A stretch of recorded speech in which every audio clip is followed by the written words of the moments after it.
Jornal da Mix. Pancho, tudo bem, Pancho? Bom dia. Bom dia, Pereira. Bom dia, Estevão. Bom dia, Sandro Becker. Heinz Gol. Bom dia a você que acompanha o Jornal da Mix nesta sexta-feira. Sextou, finalmente. Sextou. Coisa boa, né? Ainda Coisa bem. boa. Vamos no zoológico no final de semana? É um programão, hein? As crianças em casa sempre pedem. Vamos no zoológico, então vamos no zoológico. Baita programão. Mesmo porque, Pereira, eu tenho ido ao zoológico assim de anos em anos, vamos dizer assim, não vou todo ano, mas e é outro ambiente. Muda completamente. verdade. De 3 anos para 3, de 3 em 3 anos, vamos dizer, o cenário é outro. Sempre Tem um outros atrativo, animais, tem outros ambientes, é muito bacana. O zoológico é muito legal. E o procurador da Fundação Hermann Wegg, ele que comanda o Zoo Pomerode, Maurício Bruns, está com a gente aqui, é o nosso convidado, para a gente justamente falar sobre isso aqui também, né? Maurício, seja bem-vindo, né? Obrigado por ter aceitado o nosso convite. Bom dia. Bom dia, Pereira. Bom dia, Pancho. Estevão, bom dia. Inicialmente, muito obrigado aí pela oportunidade, pelo espaço, pelo carinho de sempre com a instituição. E, graças a Deus, grandes novidades. O zoológico está indo vento em popa. Muitas obras novas que vão acontecer esse ano, se Deus quiser. E nós também queremos, que é o mais importante, né? Quantas mil pessoas passam no zoológico? Ano passado, nós tivemos aproximadamente 300 mil visitantes. Então, é uma virada de página muito grande, até mesmo porque a pandemia, em 2020, a gente apanhou muito, estava aí na guirlanda, literalmente falando, os 48 do segundo tempo, inclusive cheguei a cogitar com o conselho, inclusive o fechamento da instituição, porque nós temos uma responsabilidade civil, penal e administrativa muito grande com o cuidado dos animais. Nós tínhamos uma reserva estratégica na época, e honramos todos os nossos compromissos, até mesmo porque antes disso nós vimos numa crescente muito grande de investimento, obras, construímos uma usina de produção de energia elétrica, isso tudo precisou ser pago. Então honramos todos os nossos compromissos, nosso caixa apertou muito e, lógico, antes que qualquer animal passasse qualquer tipo de necessidade, falei, não, vamos transferir. Aí procuramos alguns parceiros, principalmente instituições bancárias, aí fizemos 3 captações e, graças a Deus, em 11 de junho de 2020, o parque foi reaberto e começou de uma forma muito tímida. Aí depois de novembro, dezembro adiante, começou, em outubro, na realidade, já começou a melhorar, mas foi duro. Eu imagino, né? Porque com a pandemia as despesas não diminuíram tanto, né? Porque os animais precisam comer, precisam de cuidados, mesmo se eles não são vistos, né? Não são apreciados pelos visitantes e tudo mais. Ou seja, a despesa é grande ainda, né? Exato, essa é a diferença até dessas instituições, porque nós precisamos, por exemplo, do biólogo, do veterinário, do zootecnista, de todos os cuidadores que alimentam, que limpam, que cuidam do E animal. não tem home office, né, Maurício? Também isso, é verdade. Mas foi muito bacana porque a comunidade, de forma geral, aqui do Vale do Itajaí se mobilizou. Uma vez até teve o parceiro nosso, o amigaço nosso, que fez até um show online beneficente, arrecadou na época R$12 mil, não é pela questão do valor, mas pelo envolvimento que a comunidade teve. Cada um doou R$5, R$10, R$50. Então foi emocionante, tá? Então, com isso, realmente a gente viu que tem que trabalhar em cima de normas rígidas, como nós estávamos falando em off há pouco. Às vezes as pessoas fazem solicitações e às vezes a gente não consegue atender, não é porque não quer, porque realmente tem que honrar a instituição e pensar ela a médio e longo prazo. Então, o que nós estamos fazendo pós-pandemia? Estamos trabalhando arduamente, honrando os compromissos com as instituições bancárias. Ao mesmo tempo, já fizemos de novo o nosso fundo de emergência, que é obrigado a ter. E agora também já planejando, na realidade, os investimentos, depois que em 2021 em diante, a manutenção sempre tem que fazer, independente se está aberto ou está fechado. Nós temos uma equipe que fica full time o ano inteiro lá dentro só fazendo manutenção. E agora as obras maiores já estamos retomando novamente, né? Maurício, até para o pessoal ter uma noção, né? Que tamanho tem hoje o zoológico de Pomerode, né? E quantos animais tem lá? Só para vocês terem ideia, em 2001, quando assumiu o parque, ele tinha 14 mil metros quadrados de área. Aí esses dias todos de prestação de conta, Ministério Público, contabilidade, vou escanear as matrículas. Cara, eu passei um dia escaneando papel. Graças a Deus, hoje o zoo já está anexo à área total aí, com 115 mil metros quadrados. 115. Exato. E tem espaço para expandir mais? Dentro dessa área, está dentro da área de expansão nova. Tá. E recentemente também nós adquirimos mais uma área de 68.300 metros, 500 metros quadrados, onde tem todas as nascentes de água que abastecem os bebedouros dos animais. Então, nós queremos fazer uma RPPN desse espaço deixa lá, é um legado para as futuras gerações e pelo menos aquilo vai estar conservado, não vai atender tão somente ao zoo, mas também toda a comunidade que vive em volta dessas nascentes. E quantos animais temos lá, então? Hoje nós temos mais de 200 espécies e aproximadamente 1.000 animais. 1000 animais. Exato. Imaginando, né, Maurício, a logística, né? Você tá na nossa casa, a gente cuida do cachorro e do gato. No máximo uma galinha. Um passarinho.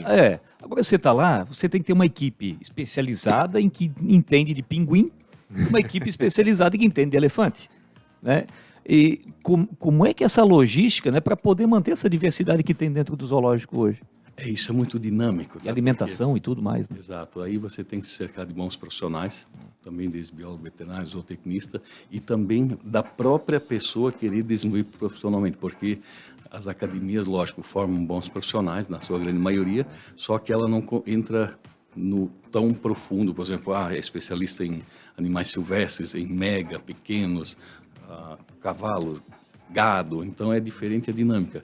Mas o que acontece? Eu acho que é muito mais sentimento, porque é incrível que pareça, eu trabalho lá há 23 anos, não sou formado em veterinária, em biologia, mas hoje, graças a Deus, a gente desenvolveu uma habilidade tão grande que Deus nos deu, lógico, busquei também, estudei bastante, você passa, você bate o olho, você sabe quando o bicho não está bem. Isso é a mesma coisa, o biólogo, o veterinário, o próprio, principalmente o tratador, que eu sempre digo que é o cara que alimenta, que limpa, ele é os olhos e o braço do biólogo e veterinário, porque ele é o primeiro cara que vai ter contato com a determinada espécie. E é o que mais tem contato, no fim das contas, né? Porque todo Exato. dia tem que estar lá, às vezes mais de uma vez por dia, tem que estar acompanhando esses animais, né? Só para vocês terem ideia, tem animais que comem 4 vezes por dia. Pois é. Então, hoje, inclusive, nós estamos com sistemas de monitoramento dentro do parque. Muitos recintos já possuem câmeras para nós observarmos os animais em telas, como vocês possuem aqui, porque às vezes só o fato de entrar, às vezes, por exemplo, nós temos lá um filhote de zebra que nasceu recentemente. Não queremos humanizar o filhote a tal ponto, a todo momento entrando e saindo. Tem lá, inclusive está um pouco separado, o público visitante consegue ver, mas tem um mosquiteiro na frente para resguardar um pouco mais. E por que a gente não quer humanizar tanto? Para que ela mantenha suas características e no futuro possa ser, inclusive, um exemplar que possa reproduzir. Então, é a partir do momento que o pessoal, principalmente primatas, tem esse problema, que ele reconhece o humano como sendo da espécie dele. Então, você tem que trabalhar bastante para ele manter as características dentro da sua espécie e principalmente socializar com sua espécie, né? Maurício, quem for visitar o zoológico neste ano, que novidades ele vai ver ao longo do ano? O que vocês estão projetando aí para lançar, para ampliar, enfim, ao longo desse ano de 2023? Hoje, por exemplo, nós no final do ano passado nós colocamos lá também uma exposição de dinossauros megatrônicos, bem bacana, criançada. Dinossauros megatrônicos? Exato. São robôs, é isso? São robôs. São Olha robôs que bacana. Robôs A megatrônicos. criançada vai à loucura. É né? a gurizada Meus filhos enlouquece, devem... Agora estão grandinhos já, né? Mas Não, quando mais curto. pequenos, Mas, curte ainda. mas a gente curte, imagina essa criança, né? Dinossauro é uma febre, é incrível. Que legal. Também estamos executando uma obra, para quem conhece bem a estrutura, que é o recinto dos flamingos, que lá vai mudar tudo. Agora lá, inclusive, nós vamos construir mais um prédiozinho, que vai ser... Vamos construir uma ITA, uma unidade de estacionamento de água. Nós queremos tratar aquela água da lagoa, porque hoje ela trabalha num fluxo contínuo, entra e sai. Queremos trabalhar com sistemas fechados. Também fechamos com uma grande construtora, inclusive aqui de Blumenau, para fazer o tanque do elefante de um recinto novo, que tem mais ou menos 10 mil metros quadrados. Só o tanque tem mais ou menos uma capacidade de 4 milhões de litros de água. Aí também vai ser feito o tanque e essa estação de tratamento. Cada recinto vai ter sua estação de tratamento de água. Caramba. Então, só de investimento em equipamentos que nós já temos adquirido, que estão lá, tem mais de 800 mil reais em equipamentos. Mas faltam uns 200 mil reais em bomba ainda. Então, só de investimento em equipamentos, com certeza vai passar de R$1 milhão, porque é gerador de ozônio, lâmpada UV, tambor rotativo, filtros, uma série de coisas. Não é só isso, né? Porque aumentando a quantidade de equipamentos, aumentando a área, né, de atuação, vamos dizer assim, do zoológico, tem que aumentar também a contratação de pessoal, né? Ou seja, Com certeza. é uma cadeia, né? Um efeito dominó, vai tudo aumentando, né? A nossa perspectiva com a liberação dessa nova área aí, pelo menos chegar a uns 120 colaboradores. Caramba. Eu sempre ouvi, Maurício, o zoológico sempre foi uma referência, né, no acolhimento de animais resgatados e espécies ameaçadas de extinção, né? Como é que esse trabalho é feito lá dentro do zoo? Hoje nós temos uma parceria muito grande com a Polícia Ambiental, com o IMA, principalmente, que entra em contato direto conosco. Às vezes acabam recolhendo animais, ou às vezes estão até com setas muito lotado, aí que é o centro de triagem que tem em Florianópolis, no Rio Vermelho. Você tem como receber tal espécie, ou até mesmo precisa do socorro imediato. Essa parte me sensibiliza muito. Por exemplo, se a Polícia Ambiental ou a própria Polícia Militar, já aconteceu também a própria Polícia Civil, às vezes uma família, uma pessoa entra em contato com a polícia, puxa, tem uma ave ferida aqui.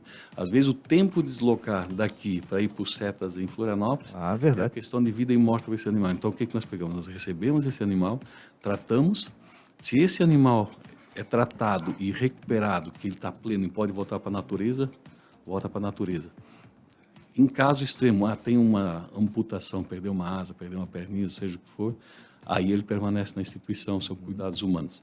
Então, esse é um trabalho que a gente não abre mão. Ou seja, vocês avaliam se ele vai sobreviver lá fora. Exato. Caso se tivesse uma ameaça muito condições grande... de viver na natureza, vai para a natureza. Né? Exato, porque claro. tem a questão de presa e predador, né?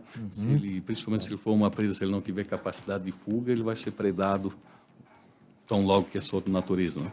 Então, por isso eu estou um pouco reticente também na questão de reintrodução, porque é tudo muito belo, muito bonito, mas eu, particularmente, minha opinião pessoal, tá? Pessoal, porque quando o animal ele está na natureza in situ e ex situ ele tem uma certa portador de certas zoonoses, ex situ também.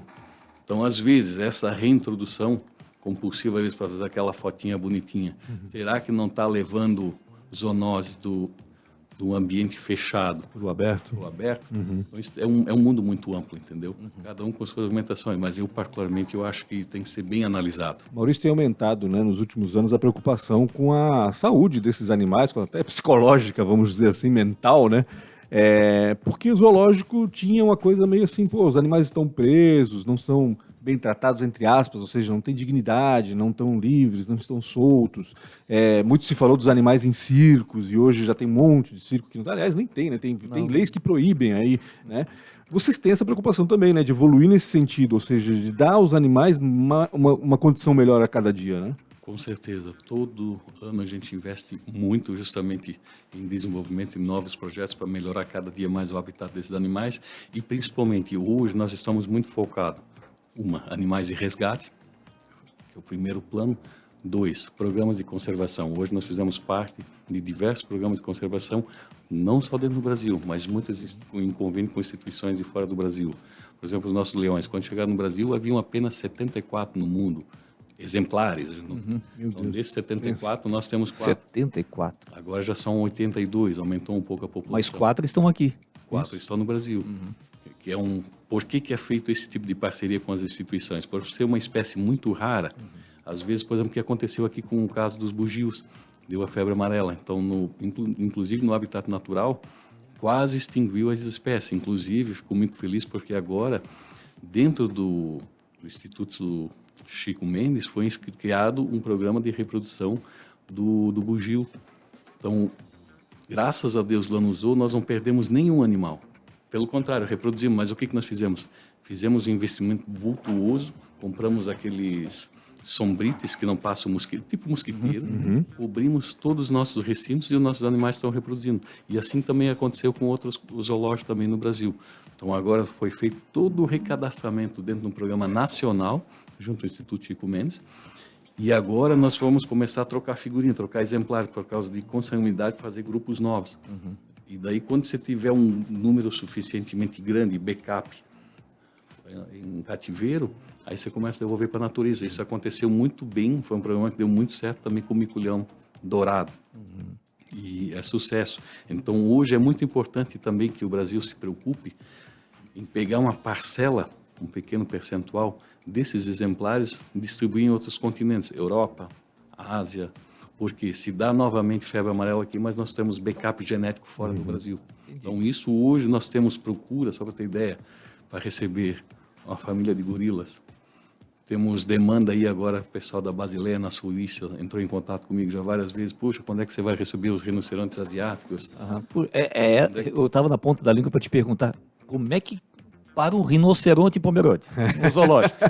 Como é que chega na mão de você? Você, olha, eu tenho um macaco aí, pode receber? Assim, como é que esse... A gente compra passagem, pega um avião, vem pra cá para Navegantes, depois pega um ônibusinho e chega aqui Não, porque é legal, Mas né, é Maurício? importante, first class, né? Exatamente. E bota first class. Porque é muito legal, né, Maurício? Eu tenho no telefone, você pode receber o meu rinoceronte e tal. Como é que esse network, né? Como é que esse trabalho também que é feito, eu vejo que é uma cadeia bem legal assim no mundo todo, No né? mundo inteiro. É que o que acontece? Por exemplo, o Zoológico Pomerode, ele é sócio da ZAB, associado da ZAB, que é a Associação Brasileira de Zoológico e Aquário, e além disso também é associado à ALPSA.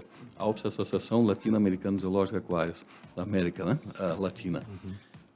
Essas associações, por exemplo, eu só posso fazer negócios ou permutas com instituições da Europa se eu sou membro ALPSA. Por exemplo, inclusive nós fomos já convidados para fazer parte da Associação da Eurásia, da Rússia. Ela pega toda a região russa, né? E inclusive pega um pouco da China junto também. Essas instituições são muito importantes para fazer essas conexões. Aí o que acontece? Há requisitos, por exemplo, programas de bem-estar, qualificações para ver se o zoológico está qualificado realmente para receber a espécie, como é que o zoológico se comporta na questão de manejo, relatório de óbitos, tudo mais. Porque dentro do ambiente legal, hoje, por exemplo, você pode perder até 20% do plantel, que o zoológico estaria ótimo. O nosso índice de mortalidade anual é menos de 3%. Então, eu sempre digo o seguinte, a partir do momento que um aquário perde 20% do seu plantel, alguma coisa está errada. Está errado. Então, lógico, o bicho ele tem sua vida como um de nós. Tem jovem, apronta, aí de repente ele fica meia idade, aí quer reproduzir, e depois ficar velho e, consequentemente, doença, óbito natural. E, lógico, tem animais que têm um ciclo de vida curto. Mas nós fizemos de tudo para prevenir e alongar a qualidade de vida desses animais. Inclusive hoje, saindo daqui, eu já tenho uma profissional que está vindo de São Paulo, já chegou, está em Pomerode, eu vou fazer uma entrevista para contratar mais uma veterinária, porque hoje a gente faz de tudo para não deixar o bicho adoecer. Medicina preventiva. Legal. Para ter ideia, praticamente todos os dias é feita a podologia dos elefantes. Todo dia. Todos os dias. E não é uma unha pequena, né? Não, é um pé pequeno também. Uma pata, melhor dizendo, né? Exato, a equipe técnica desenvolveu uma equipe, lógico, fizemos investimentos para qualificar a nossa equipe também, trouxemos o pessoal do African Safari, que para mim tem um conceito muito alto em manejo e bem-estar de animais, passaram a técnica não só para nós, porque daí nós convidamos outros membros, outros zoológicos no Brasil, participar do workshop, uma semana de treinamento, e começou a se aplicar o que se aprendeu. Sensacional, porque para quem não sabe, uma unhazinha de um elefante, com uma fissura, é uma porta de entrada de uma bactéria. Para um animal de 3,5 toneladas, 4 toneladas, distribuído em 4 patas, daqui a pouco pega uma infecção, dá uma infecção no tendão, ela vai ter que redistribuir esse peso nas outras 3 patas. Vai forçar mais aí. Força mais, então uma coisa leva a outra. Vai chamar unha de elefante de unhazinha. É sacanagem, né, Maurício? Levanta a patinha aqui, né? Mas eu já vi o pessoal fazendo esse trabalho aí. Vamos fazer uma massagenzinha na pata do elefante, né? Não, e o bacana é o seguinte, por exemplo. O elefante parece um animal bem bonzinho, assim, né? Apesar do tamanho, né? Tem que cuidar, porque é um bicho inteligente, tá? Ah, um bicho muito inteligente. Aquela tromba, sabe aquele desenho animado, vou dar um amendoim pro elefante? Eu nunca acreditava nisso, mas tudo bem, agora eu acredito. Porque Já desce amendoim para elefante? eu não, mas eu vejo lá o que ela faz. Ela pega a tromba, ela tem um tipo de um dedinho na ponta da tromba, ela chega aqui, ela faz isso aqui, ó. Ela pega com cuidado, coisinhas pequenas até, né? E sem contar Inteligência que do aquela animal, trombinha tem não sei quantos músculos, pode inçar até 300 quilos. Meu Deus do céu. Pegar o teu dedo junto foi, né? Não, pega o cara e... Tanto é que geralmente o que acontece, os acidentes que já foram estudados, o pessoal pega, joga a pessoa no chão e geralmente mata por pisoteio. Inclusive chega a sentar em Tem que cima. saber lidar, né, com o animal, com né? certeza. Então, sempre com muito, eu sempre digo, amor e responsabilidade. Claro. As coisas têm que andar lado a lado, só que a responsabilidade ela sempre tem que estar acima de tudo. O amor tem que existir, senão a gente não consegue trabalhar numa instituição dessa. Tá bom. O Maurício Bruns, a gente quer agradecer imensamente a tua presença hoje aqui, né? A gente sempre traz aí um convidado especial para a gente contar a história, bater um papo, e é muito legal a gente poder conhecer um pouquinho mais aí os bastidores, enfim, e os investimentos, né, que o Zoo está fazendo, porque a gente não está falando de Pomerode, a gente está falando do Brasil inteiro, né, que onde a gente vai conhece o zoológico aqui em Pomerode, isso é muito legal. Obrigado, né? Pereira, abraço. Agradeço aí pelo espaço, Pancho também, tudo de bom e tamo junto. Tamo junto. Valeu. Muito obrigado. Aí o Maurício do Zoo Pomerode com a gente hoje ao vivo aqui no estúdio. Jornal da Mix.